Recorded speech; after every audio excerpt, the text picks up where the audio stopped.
Miroir de nos peines, de Pierre Lemaître, lu par l'auteur. Louise était jolie fille, mais jamais prête à l'admettre. « Il y en a des dizaines plus jolies que moi », se répétait-elle. Elle avait eu du succès auprès des garçons, mais toutes les filles ont du succès, ça ne veut rien dire. Institutrice, elle ne cessait de repousser les avances des collègues et des directeurs, quand ce n'était pas des pères d'élèves, qui tentaient de lui mettre la main aux fesses dans les couloirs. Ça n'avait rien d'inhabituel, c'était comme ça partout. Elle n'avait jamais manqué de soupirants.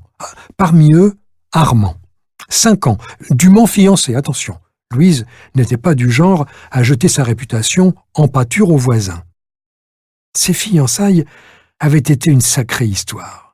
Madame Belmont avait sagement laissé la mère d'Armand à la manœuvre, la réception, le vin d'honneur, la bénédiction, plus de 60 personnes invitées, et Monsieur Jules, dans son frac.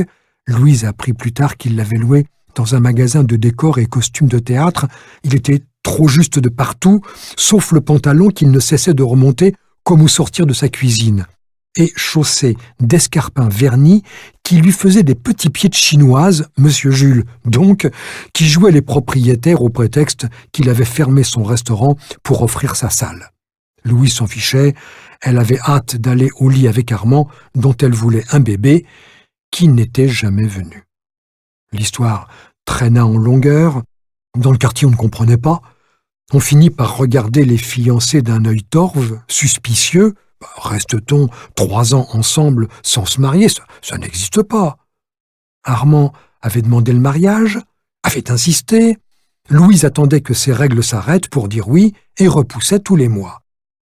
La plupart des filles priaient le ciel de n'être pas enceinte avant le mariage. Louise, c'était l'inverse, pas de bébé, pas de mariage. Mais ça ne venait pas. Louise fit une dernière tentative, désespérée.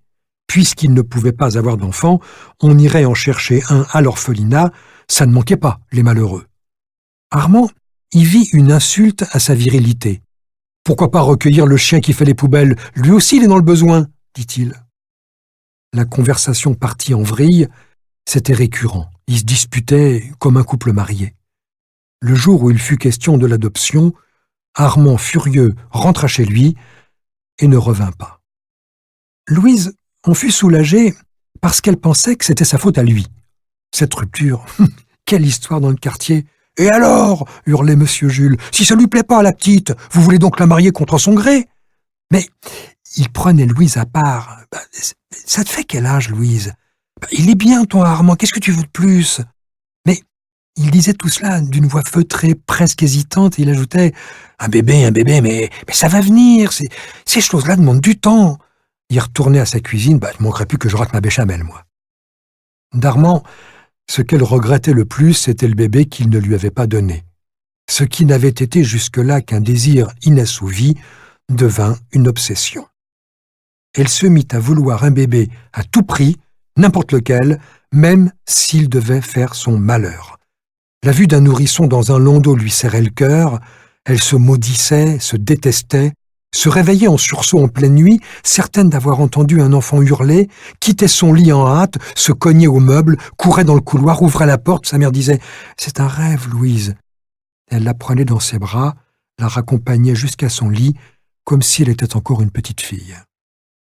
La maison était triste comme un cimetière. Elle avait d'abord fermé à clé la porte de la chambre qu'elle pensait aménager pour ce bébé, puis elle était allée y dormir, couchée sur le sol avec juste une couverture, en cachette de sa mère qui n'était pas dupe.